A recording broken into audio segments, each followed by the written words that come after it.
Oh, ladies and gentlemen, boys of all ages, and I guess some girls too, because they like hockey. It's time for another Pucknology After Dark, with yours truly, I Reed and Chris JWS. Hell of a win tonight. But before we get into anything like that, do us a favor, if you could, hit that little subscribe button down there for all you new people to the show, and don't forget to come and join us in the Google chat or on the Twitter machine. And with that, we will bring in the talkers for the night. Chris JWS, what do you say? What's going on? What's good, man? What's good? And our angry Canadian, whose backdrop seems to be a little more, shall we say, shark-centric. Yeah, I finally got around to fixing everything in my office, and I feel much better now. Thank you, AJ. A little closer to the Bay Area now. I am. I feel it. So the Sharks pick off the best team in the NHL, which of course is going to happen because it was the second game after a road trip, which, as we know, they're like, batting 1,000 in for those. So this game kind of had a little bit of everything. We saw a power play goal, we saw a shorty, we saw a penalty shot.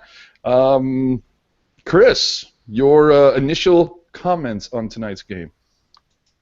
Yeah, it was a good game for us as Sharks fans, but I think even for most impartial observers, that would have been a pretty fun game to watch, at least until the Sharks took over and really started socking it to them in the third. But first two periods, a lot of action, traded some body blows, definitely neck and neck, and then, the third, the Sharks just took it away. So it's good to see them come out with that kind of energy. I think I said after the second, like, if they correct a few things and they clean up their game a bit, they have a shot to take it, and they did. So, good game.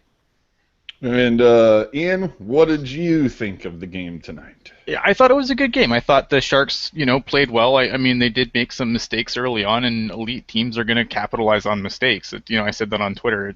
I didn't think, there's a lot of huffing and puffing about the Sharks' play, but I didn't really have a problem with it throughout the game. And obviously in the third, they just took it over. So yeah, that was the thing for me is I thought it was pretty even in the first. The second, I felt like Washington really started to take it over, and the Sharks looked a little tired or something.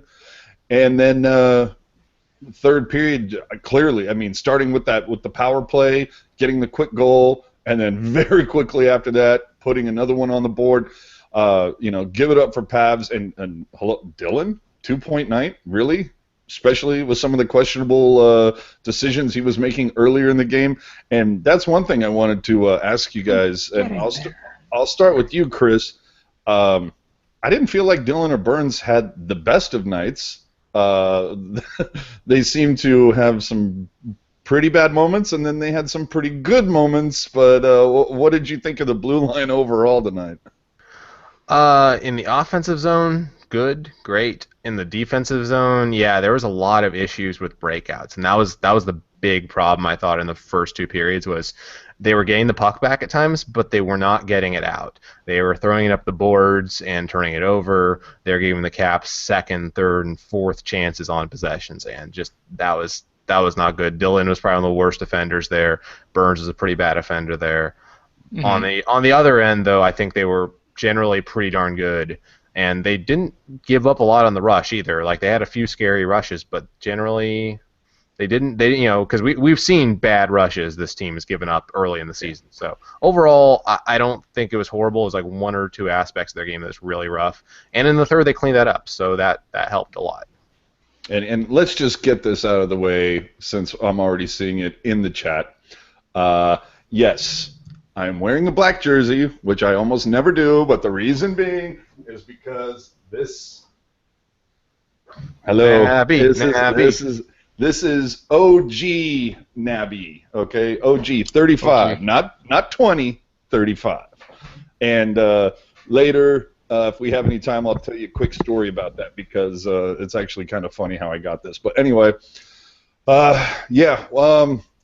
what did you guys feel about it? And I'll start with you, Ian. How'd you like the special teams? I mean, it seems like we had everything tonight, and the fact that Washington did get a lot of the early power play opportunities, but like I said, you had a power play opportunity plus the Sharks get a shorty. I mean, how did you feel tonight about that? Yeah, I mean, I felt that they were okay. I mean, some of the penalties that the Sharks took were really dumb. I know it was mentioned in the chat, that Burns delay of game, he had all the time in the world and threw it over the glass. Though you got to try to avoid things like that. But, other than that initial early penalty parade, I thought the Sharks held their own on special teams tonight, which was good to see. Yeah, and Chris, what about Marty fucking Jones on that penalty shot, man? That was pretty awesome. He bailed Burns out because that was that was not one of Burns' better plays, but then again, a lot of defensemen probably would have ended, like, if they were that far out of position, they probably would have ended up making a similar play and fought to live another day. Thanks to Martin Jones. So. Well, yeah, I felt this game, it really did kind of it had everything. You had even play in the first, you kind of had the Sharks on their heels in the second, and then they just dominated in the third. And like we discussed, I mean, power play, shorty, penalty shot, it felt like it had everything. But there was one thing that was happening on Twitter that got kind of interesting, and I think it was something that was going on between the two guys that are on the show with me right now. Already? Wow. I think, Chris, if you want to maybe start us off. So we're going to get into a fight here, so okay. Little exchange here for all proper context for those of you who are not on Twitter. So that last exchange about 3 minutes to go where a little scuffle in the one of the Capitals players was taking some liberties there, and my reaction is refs need to friggin' call that. Ian's reaction is that, well, true, but really one of his teammates should have stood up for him. And my response to that is, last 3 minutes of the game, that's what he's trying. He's trying to get a reaction. Even if it ends up being offsetting penalties, he wants a reaction on the off chance that maybe, 4-on-4 is advantage caps. Yeah. And maybe the refs get the wrong guy. They get the guy who retaliates, and they get a power play. So my stance is, you know what? I don't say people take liberties generally, but that's the time you walk away. You retaliate by winning that game because they're trying to goad you to react. So, Ian, I'll let you say your piece. Sure. I was going to say, well, hold on. And with that, now we'll get Ian's take, and then after you've heard both of them do their mention, you can get us in the Google chat or on Twitter, hashtag Team Ian, hashtag Team Chris. Oh, geez, here we go. Look, I'm not saying someone had to go in there and, throw down their gloves and start hitting Weber with haymakers. I would have been just happy enough if, and I realize that this is not Donskoy or Couture's game, but even just tie the dude up, just muck a hold of him, get him off Karlsson. It's just probably the only reason I'm even sensitive to this is because it's been it just feels like, 2 games in a row now someone's taking liberties on one of our players, and that's the part that really bothers. Not 2 games in a row, I guess no one did against the Devils, but just 2 games in recent memory where I feel like someone's just taken liberties on our players, and our players have just kind of stood there the whole time and kind of watched it happen. And I'm not a big, old school hockey, this is going to sort this out, we got to put Mike Haley in the lineup. No, I'm not saying any of this. I just would have been happy if someone would have went in there and tangled them up. Rebuttal, Chris? I'm not completely opposed to that in general. I think that's a case though where just walk away, because that's what the coaches are probably telling them to. They're gonna try and bait you. They're just on the off chance. Most of the time the ref is probably gonna get it right. If the scuffle persists, they'll break it up and nothing happens or be offsetting. But the Caps player, that's what he's trying to get. So don't give him what he wants. Walk it off. You can jaw at him a little bit when the game's over and you're winning or whatever. Just that's the best revenge. Win the game. If this was the middle of the game, it's a tied game. You know what? Yeah, screw you. Don't go taking liberties. But he was doing it specifically to get a reaction. So that's just where I think you got to walk away every time. Unless it's a dirty, dangerous play. That absolutely you shouldn't tolerate that.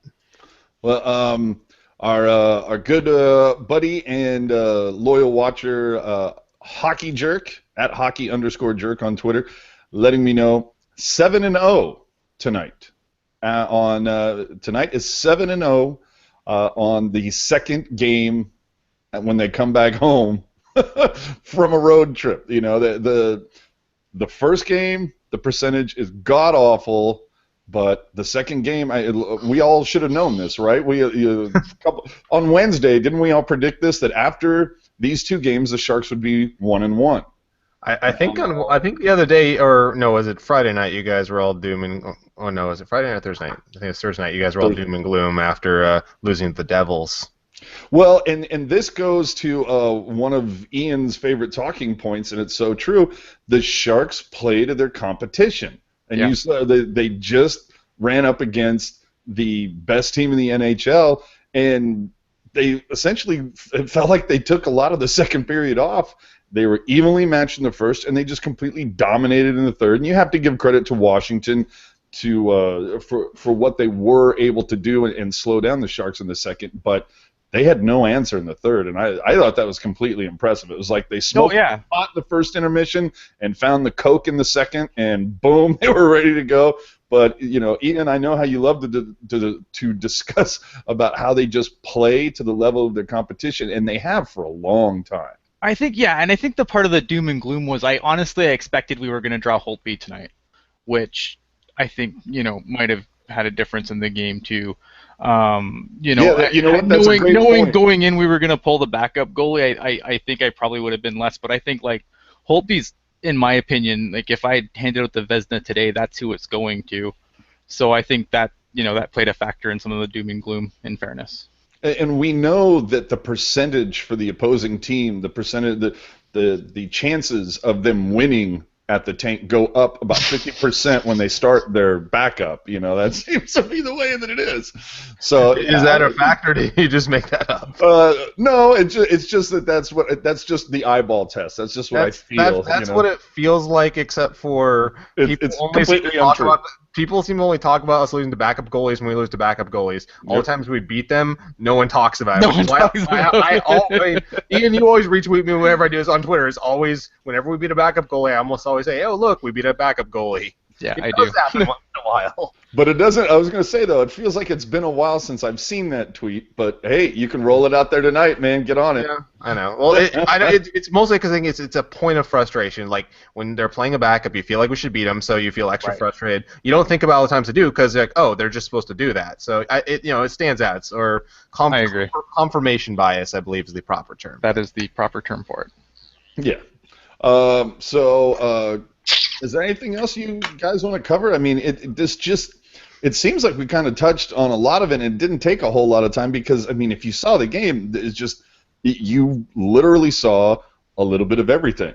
If anything, I'd kind of like to go over the 3 stars for tonight and see what you guys think. Tonight, Dylan, the number 3 star. Okay, if you look at the score sheet, sure, a goal and an assist tonight. You know, I know sometimes they give Pavs, I'm sorry, I didn't mean. They'll give a little extra weight to somebody if they get the game-winning goal, which Pavs had tonight. But Dylan had a goal and an assist.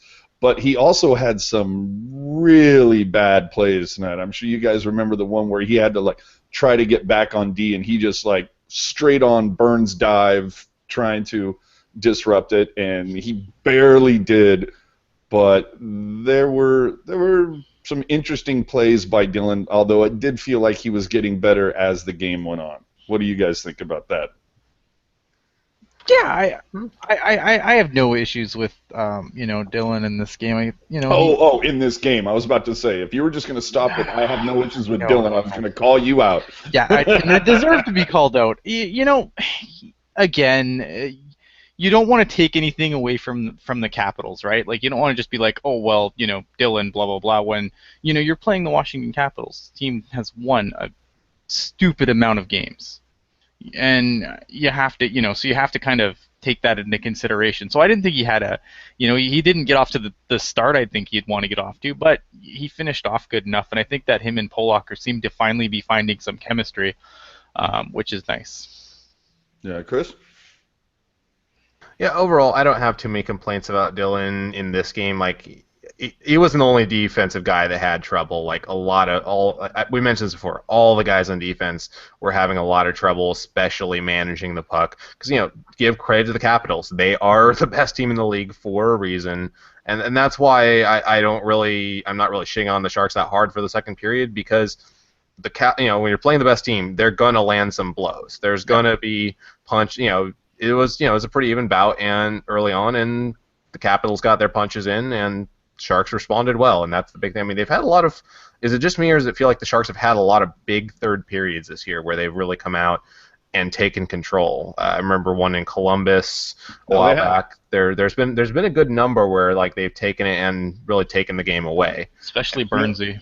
Well, and especially when it feels like when the game goes into the third tied. It really feels like they feel like, okay, we just got to play hard for 20, and give it up from one of our friends, Ross McEwen. Ovechkin through 40 minutes, only 1 assist, 1 shot, only 4 shot attempts, 5 hits, 2 giveaways, and a block. So the fact that Ovi on only 4 shot attempts, and there was a couple times where you could see that he was just parked in that left circle, waiting, kind of biding his time, and either the puck never came, or when it did, he just could not get a good shot off. And is it just me? I don't have that photographic memory that some of you guys have when it comes to this. I've said it before. There's a lot of times, man, as soon as the game's over and we discuss it here, it's flushed, and I'm on to the next one. But it seems like the Sharks, for the most part, have had incredible luck at just holding Ovechkin at bay. I mean, he might have had like one game where he kind of went off a little bit, but it seems like for the most part, the Sharks have always had a pretty good time containing Ovechkin. What do you say, Chris? Yeah, both Ovechkin and Crosby throughout their careers, they've had a few good games against the Sharks, but for the most part, the Sharks have kept them both in check. And I know Crosby had one of the worst games of his career against the Sharks. I know Ovechkin's had some pretty bad ones too. Like they both, again, plus minus isn't the best stat in the world, but when you have a -5 like Crosby had that one game, the Sharks have done a decent job for the most part containing superstars. It's usually the next tier down. It's the young, fast Johnny Hockeys of the world. Yeah. They usually have more of their trouble with. It's the speedy guys less than the super ultra skilled offensive types. Yeah. I feel like the Sharks. I feel like the Sharks have really. I don't really recall very many losses to the Capitals, to be honest. Like I feel like we've always had their number. I think they won. Was it last year? I know it was recent. They won for the first time in San Jose, or was that the Penguins? Yeah, something silly like that. I know, like the Sharks have they're probably saying crazy 10-1 against them in the last 10 meetings in San Jose. I know it's something ridiculous. Like the Penguins the same way. Like both of those teams, they've had their number. I mean, we are what Buffalo is to the Sharks. To these teams, we are what make Buffalo. the playoffs. Thus proving that we really need to do a little more research before we go live on air. But I can pull that up pretty soon. But for me, I remember commenting on this. I think it was about 10 minutes into the third. Because there were a couple key chances that the Sharks had in the second that were just so close, and they were just piling on in the third. I had this feeling that if the puck goes the right way a couple times for the Sharks in some of those chances. I mean, you saw Ward with it just almost on his stick, but unfortunately it's on his backhand side and he's kind of falling, but he had a wide open net in front of him. I felt like this very much could have gotten out of control for Washington and been very similar to the game that the Sharks played against the Rangers, where Hertl had the 4 goals and disrespected the game. Disrespected the game. Bastard. Fucking game. But that's kind of where I felt. I'm like, the Caps are actually lucky that this isn't 6-2. And that I think I said that when it was like 3-2, because they were just getting a lot of fucking chances. So I just thought that was kind of cool. Our number 2 star of the night, Jumbo. Absolutely. Yeah, no argument. No question. 1 goal, 1 assist. He's continuing on his almost point per game pace. Yeah, absolutely. And I tweeted out a bunch of numbers the other day. I could probably pull them up at some point. But he's probably going to pass a few more people on the all-time points and assist list before this year is over. Yeah, I feel like he's just kind of like it's almost as if he's being driven by Yager's success at this age. He's going, oh, you know what? I'm going to get there too, you asshole. He might have a decade. He might have a decade left of hockey with the way he's playing right now. I mean, he's point-per-game player at 36. Yeah, and he's never been one that has ever been bothered by the injury bug, also known as the Havlat. Mm-hmm. And he's not speed reliant or anything like that. So right, a lot of it's all between the ears and the vision. So I mean, geez, can we see this guy as a Shark in 5 years? With the way he's producing right now, I mean, I don't know how you would debate that. Just on the topic of Jumbo, Darren Steven at SharkStats just tweeted out about 4 minutes ago, Joe Thornton is the 16th player in NHL history to have 10-plus seasons with 50-plus assists. The other 15 to do so are all in the Hall of Fame. And he just tweeting out, Thornton's 50 points since December 15th lead the NHL. 12 goals, 38 assists. I mean, that's sick at 36. But moving on to the top star, Patrick, we're going to trade you Marleau. This one was a kind of a head-scratcher. I mean, I think he had one of the better games I've seen from him in a while, which maybe is what they were thinking. I mean, throw him a bone for the fact that it wasn't just what's on the score sheet. I think he played well on all the stuff that doesn't show up on the score sheet as well. So I don't know if I would have given it to him. I probably would have. I don't know. I don't know. Maybe push Dylan out and make Marleau the third star and make Burns the second, the fourth. I don't know. Something like that. Yeah. But I don't have a huge problem with it because I think it's good. He played a great game. Give him some due. I don't know about first star, but give him some due. Yeah, I mean that second line, and it may not be putting up a ton of points, but it's been playing solidly. Like they've been more responsible defensively, I find, and they're getting their chances. I mean, Nieto could have buried a couple goals tonight. Oh, easy. And it makes me wonder if also Burns doesn't get the nod because he takes that key brain fart of a penalty that puts him in the box and gives the Caps a 5-on-3 easy peasy opportunity. In fact, that's one of those things where if you don't score on your 5-on-3, you should almost get a penalty for that. You feel shame.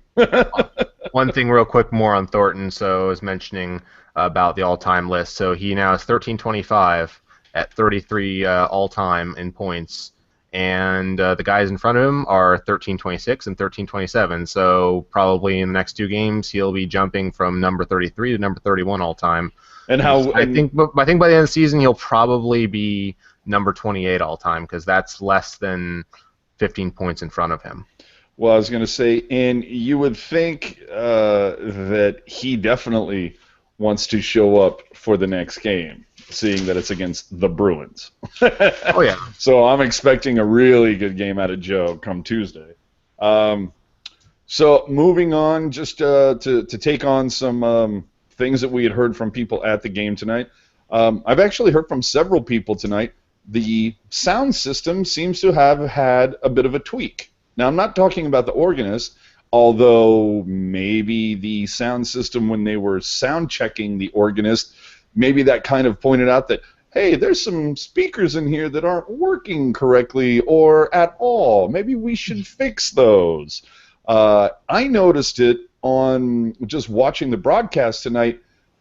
Now, I don't know what the attendance was tonight, although it did look full from the people that I talked to that were at the game said there's a shitload of energy in there tonight, and it was pretty packed. Like I said, I haven't heard the official attendance yet, but it wouldn't surprise me if it was a sellout or very close to. And with that many people yet on the broadcast tonight, I could hear the goal song pretty clearly tonight on TV, which is something that I haven't been able to say in quite a long time. Did you, watching the broadcast, did the background music, did it seem any louder, any clearer? And I'll go with you, Ian, because you're furthest away. I you know what? I wasn't super paying attention to like how the in-arena noise sounded. Yeah, I'm not sure, honestly. I'm surprised this guy in Canada's like, oh, and I could hear the goal song from my house. Yes. No, you only say that when you're in Alaska. Chris, what did you think about the broadcast? Honestly, I think tonight I may have heard the goal song for the first time through the TV all season. Wow. I was like, oh wait, we're playing the goal song. I was like thinking like, yeah, I don't know. I actually could hear it, and weird. I could hear the song. I don't know what to make of that. Yeah, I felt like I could have Shazammed it, or something. Yeah, no, you could have. You actually could make it out instead of just like hearing some vague background noise and that whole exactly. thing. So okay, well, hopefully, adding the organist did something, help them out in some way to fix the sound system. Speaking of which, organist, we have an organist now. It only took us, 12, 13, 18 years to bring him back? I don't think it's quite that long, but yeah. But from what I've heard... According to Hockey Jerk, by the way, looks like it was 17,562 tonight. So that's a sellout.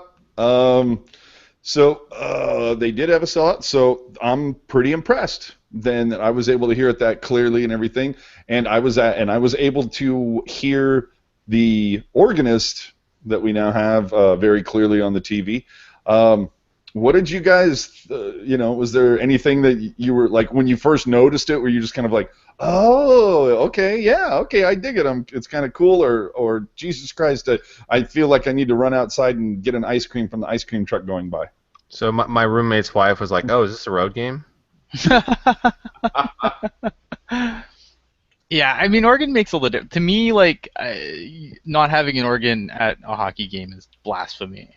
I mean, it's how I grew up. I grew up on organs. I mean, most of the games I watched growing up as a kid before there was Sharks was watching Montreal, and obviously a lot of organ would be in the Forum, now the Bell Center. But yeah, I mean, to me, it's you have to have it.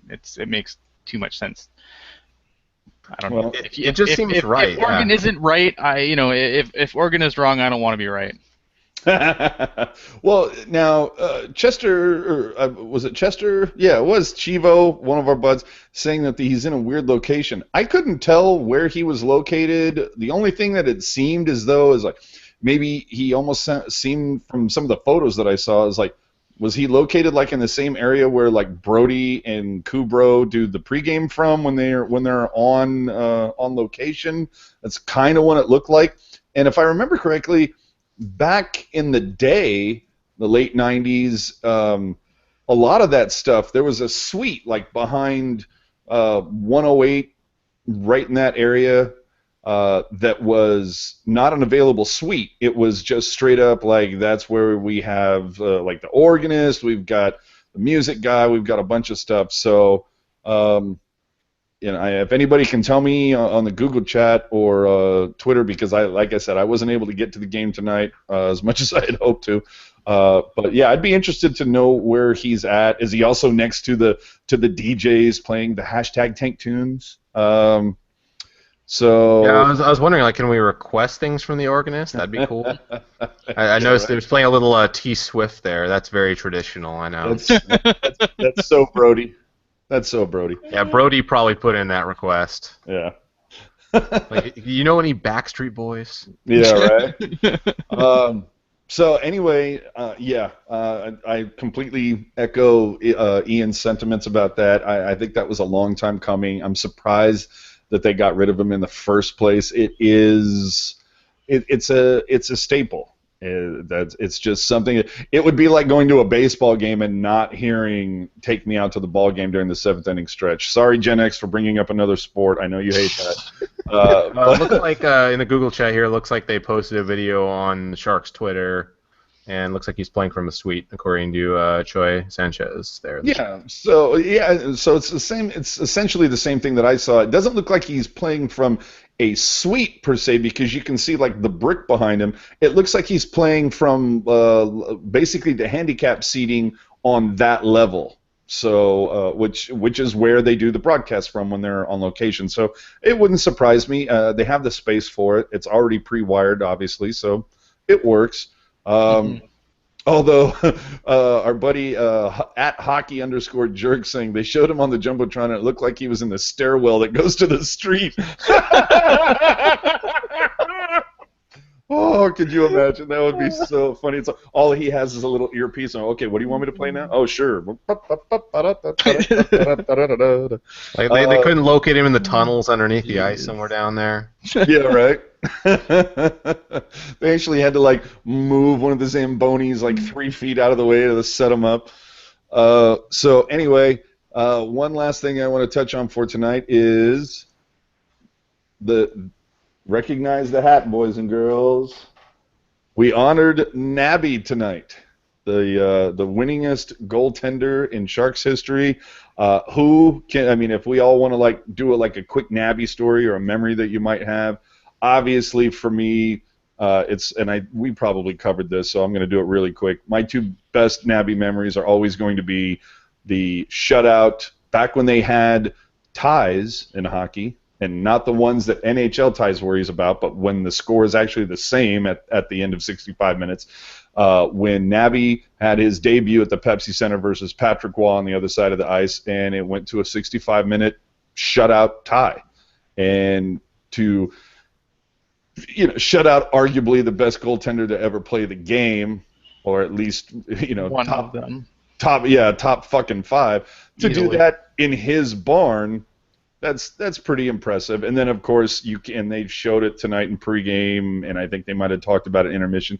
You can't mention Nabby without also mentioning the first goaltender in NHL history to score a power play goal. I mean, that's just so awesome. Ian, any Nabby memories that stand out to you? I have to be nice, don't I? Yeah, I mean, I know I'm a jerk. I like Nabby. I mean, don't get me wrong. I like Nabby. I remember, even though it was it ended up being in a losing effort. Obviously, that save he made in the bajillion overtime Dallas game. That's obviously always the first thing that comes to my mind when we talk about Nabby. But other than that, I just remember one time where he was like arguing with the referee, and I thought it was so hilarious because he's got that high-pitched, squeaky voice. and that awesome accent. Yeah, it was just like someone was mic'd up and he was arguing with the referee, and I don't know, it just made me laugh. Chris, I also hear he's a great director because Russians are great directors. That's right. Yeah, I think for me my favorite Nabby memory, I have a lot of them that come to mind, but I think one of my favorites was that playoff series, same year as Ian referenced, against the Flames, where like Owen Nolan had him dead to right. Like you just see the overhead shot of like it looks like the puck's about to go in. The overhead shot, you see nothing there in front of the goal. And suddenly this glove just reaches out across and snags it out of the air. Crazy save against the Flames, and like I remember where I was for that. I was at the Brit in Cupertino watching that one on the big screen. That was a lot of fun. Yeah, that was tight. I heard afterward. I mean, I have nothing that can be confirmed or denied, but I did hear afterwards that when they after the game, Nolan apparently just shot him a look, and and Nabby just had that same kind of smile as when he scored the power play goal in Vancouver. So that's all that matters. So after tonight, like we said, we already know that the LA Kings have lost in OT, so they did get a point, but the Sharks got 2, which means we have some standings to discuss and to find out where we are with just, how many is it left now? I can't read this backwards. Well, hold on. 1, 2, 3, 4, 5, 6, 7, 8, 9, 10, 11, 12, 13, 14. So with 14 games left, here we go.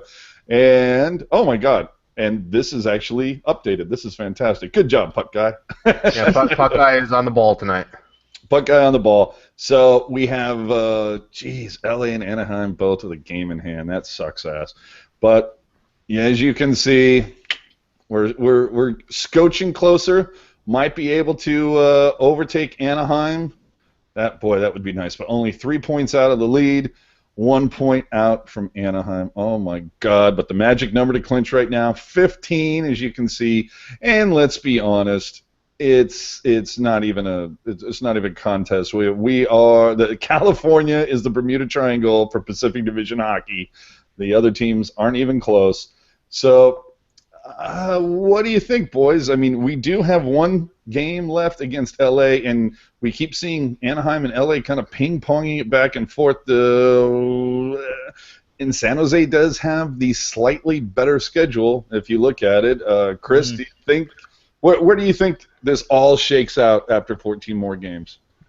I think it's gonna come down to the last few games. I mean, I think the seeding, I could see anything from it being San Jose first and the other two second, third. I don't know. I think it's gonna come down to the last couple games. It's gonna come down to any remaining matchups between them. And I think when it's all said and done, they're all probably going to be right between 100 and 105 points. Probably, I would guess less than a 5-point spread from top to bottom for the three at least. It's going to be close. I just don't want LA. I don't want to see fucking LA in the playoffs again.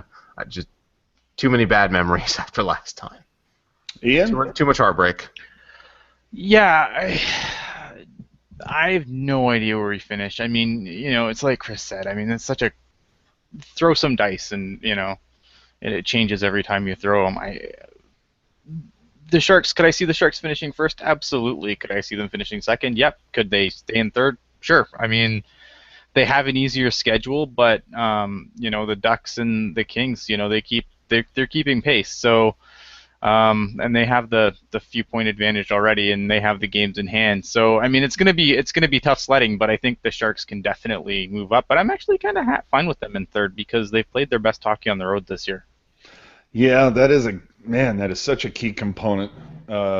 It's the the lesser of all evils. Would you rather finish third and have that first round on the road, potentially a second round on the road, or do you want to finish first and let LA and Anaheim beat the crap out of each other in the first round? I think first is the ideal because you would rather not have to see one of those two in the first round. Oh. You'd rather let them beat the survivor up. Like, absolutely.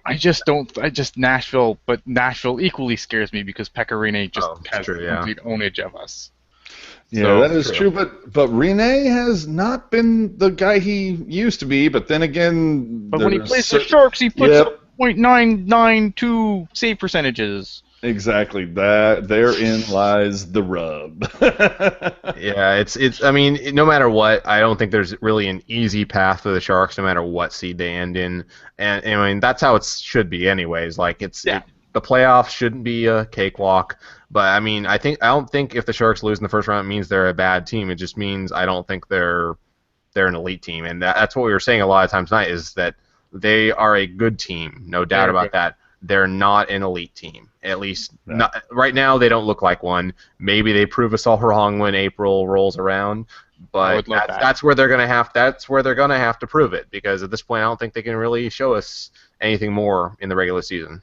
Yeah, no, and Chester Chivo pointing out that, of course, it would be great to finish first because who doesn't want another meaningless banner in the rafters? I know I do. Yeah, it's true. We haven't hung one of those in like a couple of years now. Like, yeah.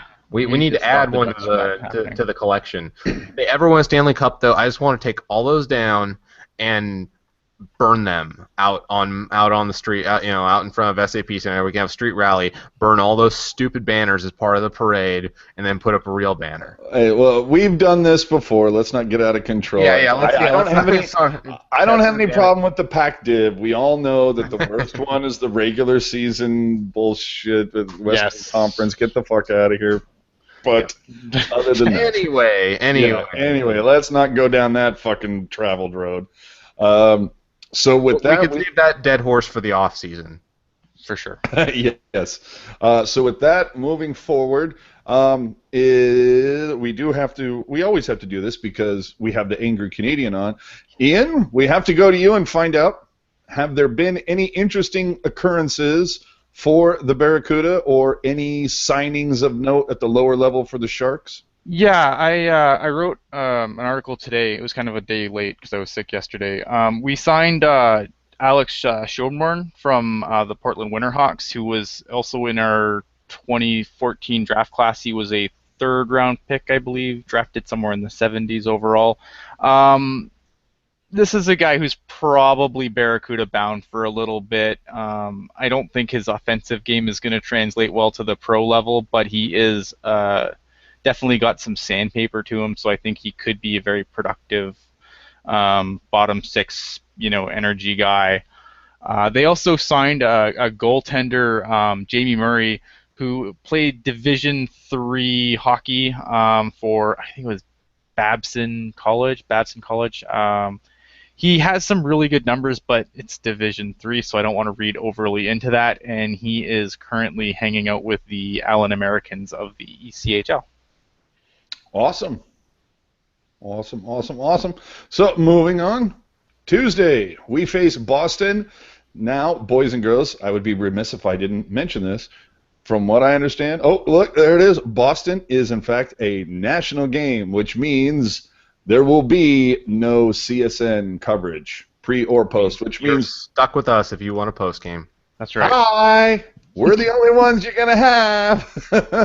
Suckers. Yes. So we are, we are your only post-game option, if you can call it that, for the Boston Bruin games on Tuesday. So we'll be here for you to cover everything that happened versus the Bear.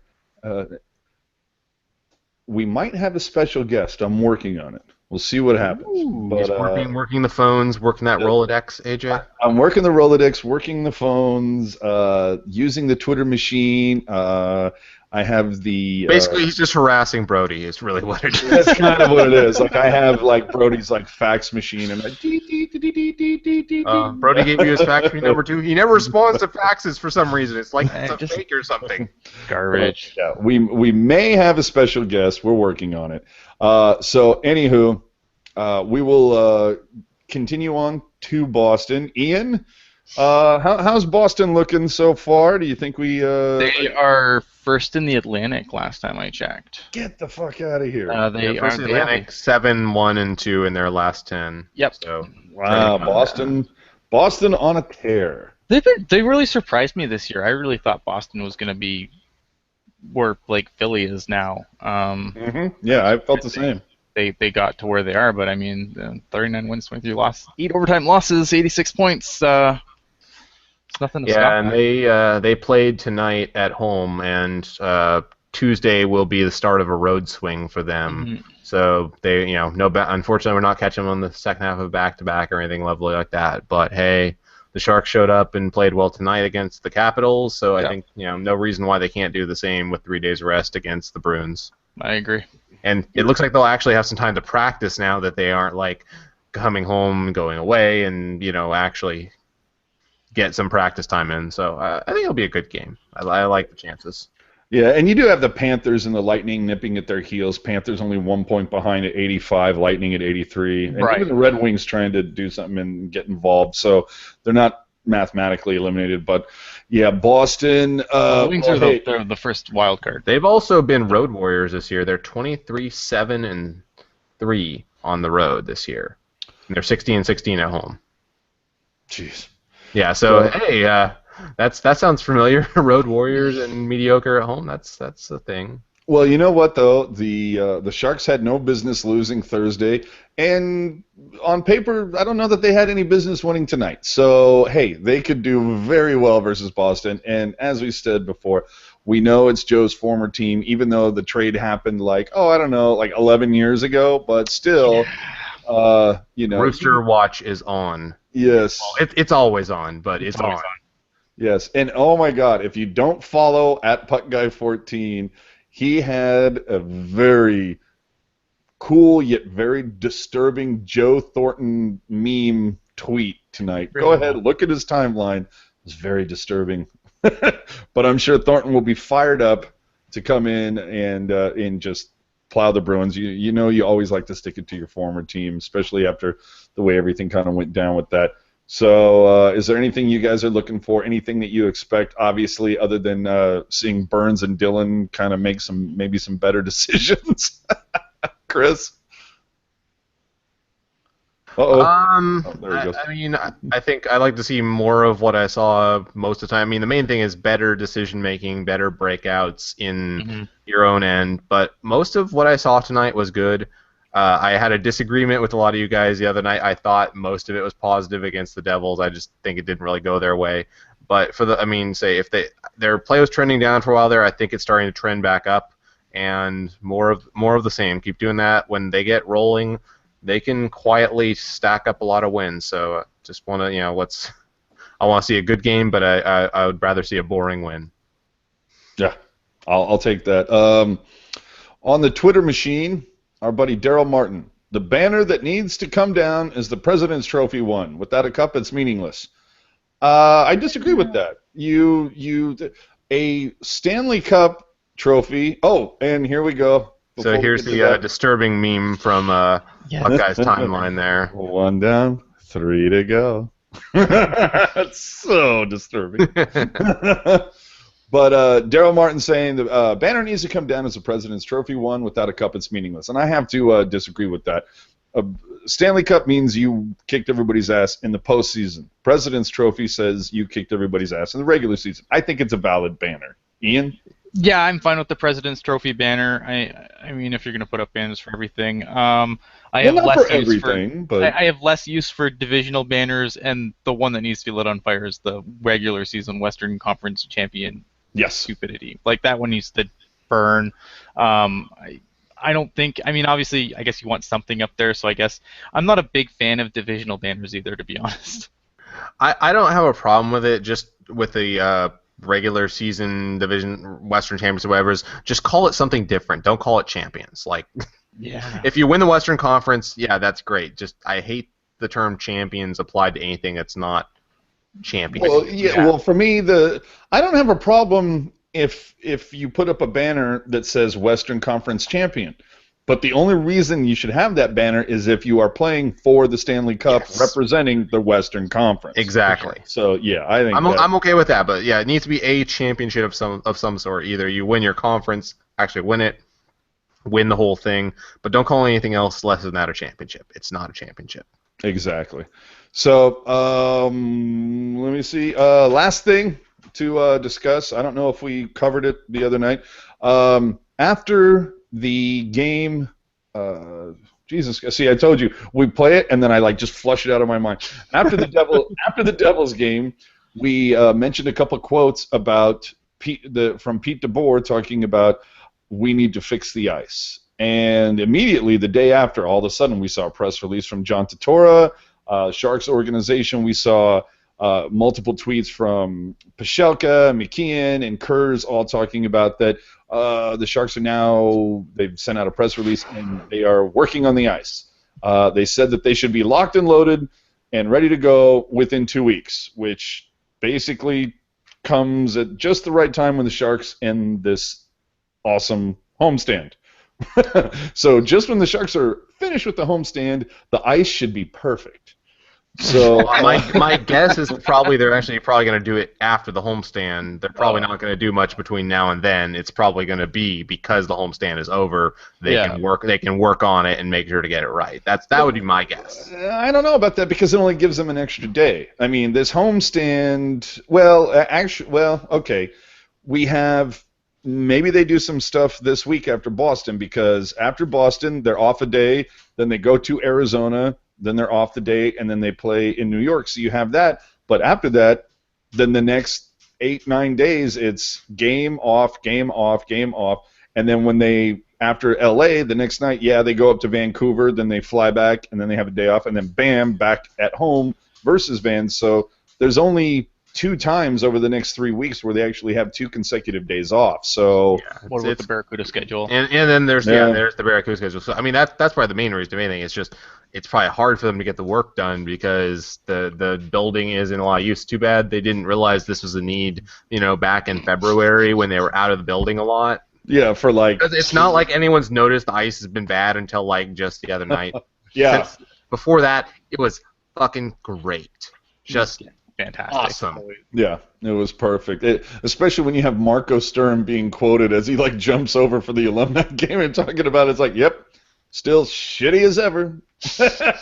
Same sleety, slushy thing. Speaking of slushy, Speaking of slushy, Jesus Christ, we almost got out of here without doing the slushies corner. I can't believe I did. I'm so sorry, man. And he's hooking me up with the Nabby locker, so we of course we have to cover this. Wait, so you're saying you're on the take now, AJ? Where's your journalistic integrity, man? Yeah. I know. Hey, well, you know what? It's gonna happen. The whole thing is, I have a couple. AJ reading the schedule is riveting TV. Fuck you, Chester. I'm having to look at shit, man. I got shit all over the place. No, I got a couple friends trying to hook me up with lockers. I have something planned. Don't worry about it. But Tim Kawakami would not approve of your journalistic ethics. It's all good. Well, I think Tim Kawakami gets paid a hell of a lot more for doing shit than I do. Okay. Really? Wait, is Puck Guy putting you on the payroll now? What? You have to invoke Timmy. We all know what happened the last time his name was invoked. If we had only been on the air. That's all I'm saying. So, asking you guys now. Since 1991 to last season, which Sharks player has had the best plus-minus in team history? The answer may surprise you. Nils Ekman, 0304. Joe Thornton, 0506. Marc-Edouard Vlasic, 13-14. The best plus-minus in team history. I will go with Marc-Edouard Vlasic. Okay. And Ian? I will go with Joe Thornton. That's going to be Nils Ekman. I just have this funny feeling in my gut. Yeah, it's gonna be the choice that we don't pick. Watch. No, bizarrely enough, it's the choice that you both picked. Thornton and Vlasic were tied with a plus 31. Nils Ekman right behind with a plus 30. Oh, so there you go. you actually both got the right answer. That's kind of cool. The more you know. Yes. How do we not have that for production value? Yeah. Ding. Okay. Now here's the slushy question. And thank God it has nothing to do with the girl he's interested in or any dating advice, nothing like that. This is the Sharks thing. What's the biggest sin? You just need to take her to the press box. Yes, as Honor, he pretty much ended. You just need to be Randy Hahn's son. That's all you need. That's it. Just be Randy Hahn's son and you're good. So the slushy question is now, who is the biggest Sharks player that overachieved while playing with the Sharks? I think that is kind of an interesting question. What Sharks player overachieved while playing with the Sharks? I think the obvious question is Jonathan Cheechoo. Exactly, yeah, because he had that one season. I'm going to kind of go off the books and now realize I'm only talking about like what he brought to the team, what he did for what he was asked for. But I'm going to tell you, I think a guy who kind of played over his head and overachieved was Mark Smith. When he was playing with Thornton, that guy would get some goals. He's one of the only guys that had ever seen consistently outskate icing calls. He was 100% hustle 100% of the time. I think I'd throw a hat in for Mark Smith because Cheechoo is kind of the easy pick on that one. And you know what it is. Easy isn't wrong. Yeah, easy isn't wrong, but you know what it is also. And thank you again, Hockey Jerk. Appreciate it. I will see you Monday. The other thing, Todd Harvey. Potentially an interesting name. I like that. But yeah, for me, I don't know. Mark Smith just was fucking balls out. Is there anybody that stood out to you, Ian, that you're just kind of like, he exceeded expectations, or when he got here? You could say like, Brian Campbell after that spinorama. Wow, he's better than I thought he was. Yeah, no. The Sharks have had a couple of guys though that have played over their heads and then just like vanished into obscurity. Like, from the last question, Nils Ekman just vanished off the map after playing on the Sharks, and he had the good season. I think he had a couple of good seasons here. Tom Pricing, there's another guy who was decent as a Shark and then just vanished into obscurity. That's another great. Google these people later and figure where the hell they went, but that's another great answer. You wouldn't say Steve Bernier, would you? Are you guys gonna take all the answers before I get a chance here? Oh, I'm No, sorry. Go let- ahead, let- let Chris. Chris have Go some ahead. Bring. answers. I mean, shit. You guys are getting all my ideas, but. Bring John Scott to the conversation. Go ahead. Oh yeah, actually, no. I think the only one I can really think of, as been mentioned already, would be Stalock, actually, because he did have one really good run before he just kind of fell off the map. And he was He had that really good run. Then next year they let him compete in training camp. He couldn't wrestle a job away from Niema, who was struggling mightily, and he got worse this year. So yeah, that's probably a guy. I mean, I think a lot of people were not projecting him to be that good, and eventually ended up being right. So he did, for a brief moment there, exceed expectations. Chichu is the correct answer to this because just the legendary goal status for 3 years and then gone. Okay. All right. I like that. And Gen X, you ignorant slut, Steve Shields, please. He exceeded nobody's expectations. None. I think Gen X is that's Gen X too. He exceeded everyone's expectations and he's kind of fallen off. Yeah. Oh. Now, is there anybody that now, and obviously, I mean, this could be a long list, and I don't want to go like overboard, like with like, oh, Nick Petrecki and this guy, but I don't want to talk about like draft picks, but like people that were brought in that just completely disappointed you, whether it was Kennedy or because that's one that I know disappointed me. Is there somebody else that when it came to it, you expected them to do so much more when they were a Shark, and they just kind of just completely disappointed you? And I'll start with you. Martin Havlat. Okay. Well, then I'm going to start with Chris this time. Sorry, I jumped the gun there, but yeah, Martin Havlat's I think the most obvious answer there. He was expected to do a lot more. I mean, he was partially a salary dump, but still, he was thought he would do something, and he was just Mr. Injured all the time. When he was healthy and his head was in the game, he could be pretty darn good. My other answer would be Adam Burr. Oh wait, no, I'm not. I know. I never expected anything from Adam Burrish. Now I was like a 4-year deal for what? Yeah. Anyway, Ian, what do you think?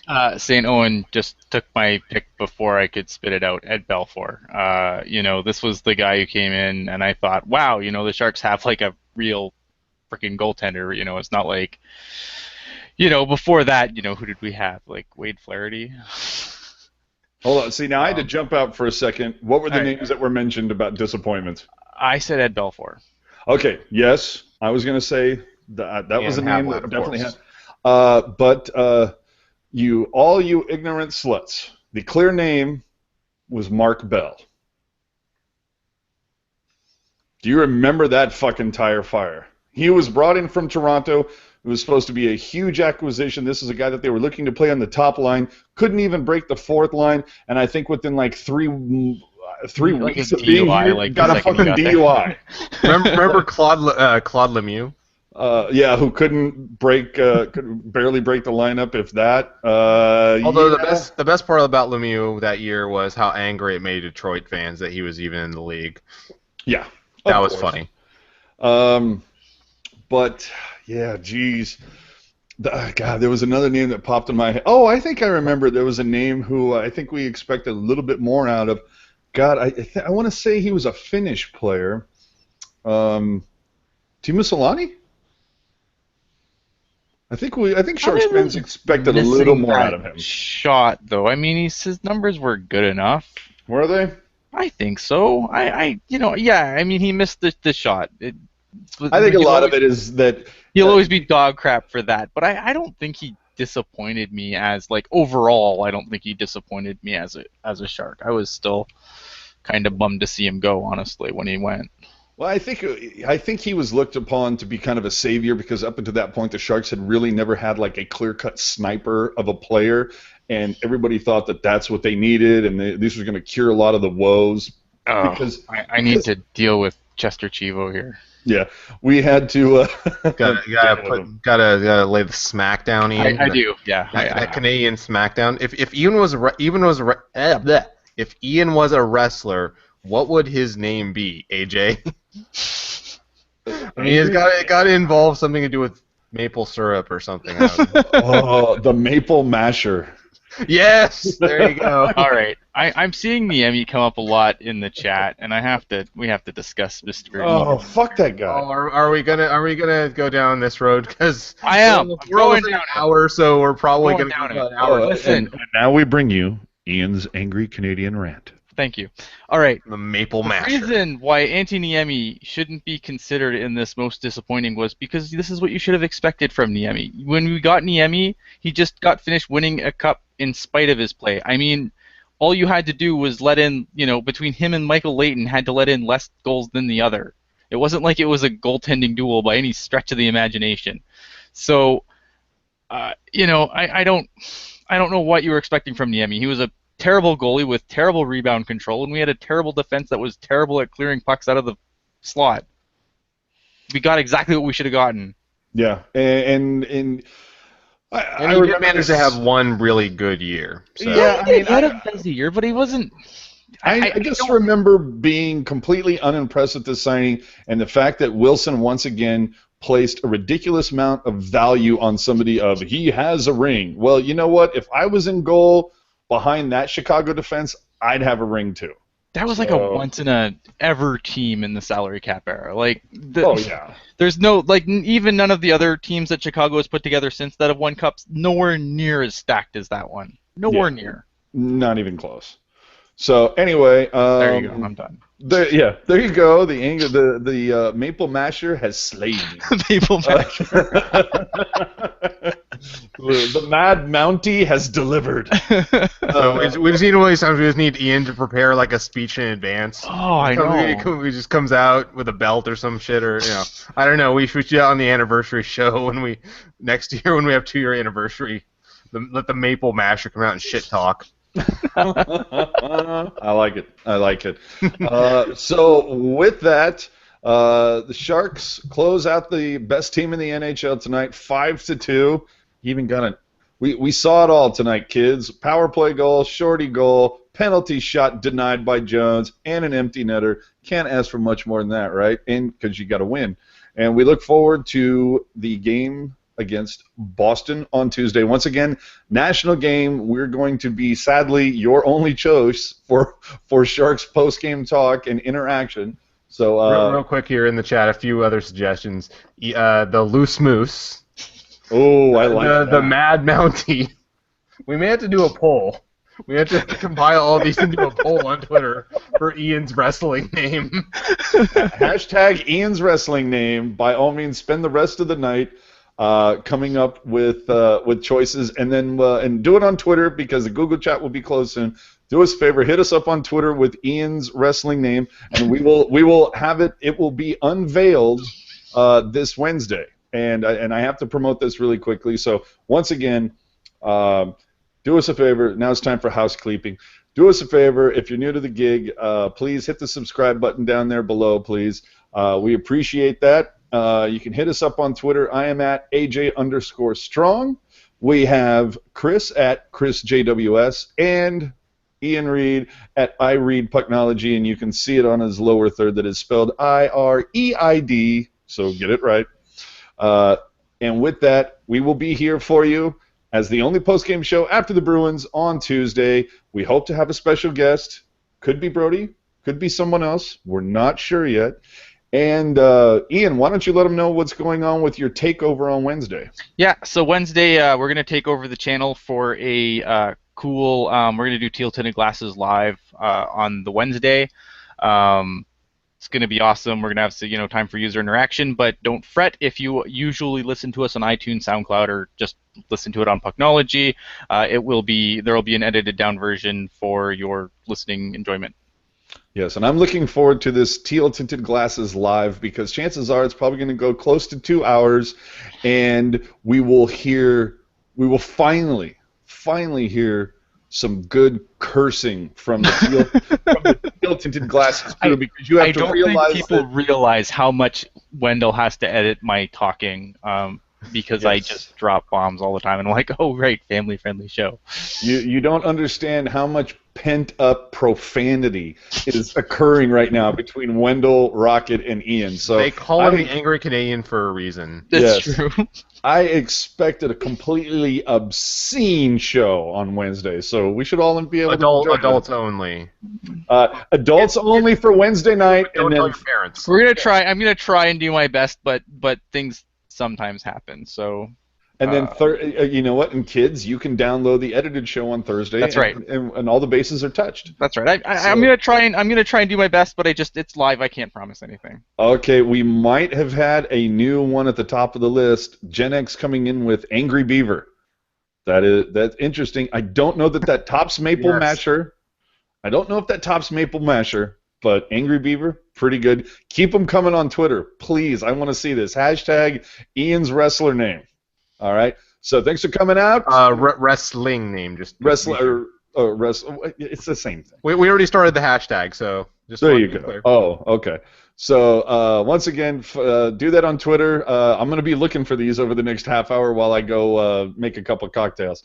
We will see you after the Boston Bruin game. National game. Is that a? Let's go take a look. Yes, that is a 7 o'clock game. So starting a half hour earlier. And as we say goodnight, thanks again for watching, and set your clocks. Go right now. Go push them an hour ahead, unless you live in Arizona. I'm gonna go to sleep. It's 3:30 in the morning. Go push your clocks an hour ahead, and Saturday Night Live starts in 10 minutes. Hasn't been worth watching since 2000, but hey, something to do. Thanks for coming out. We will see you guys later. All right. See you after Boston.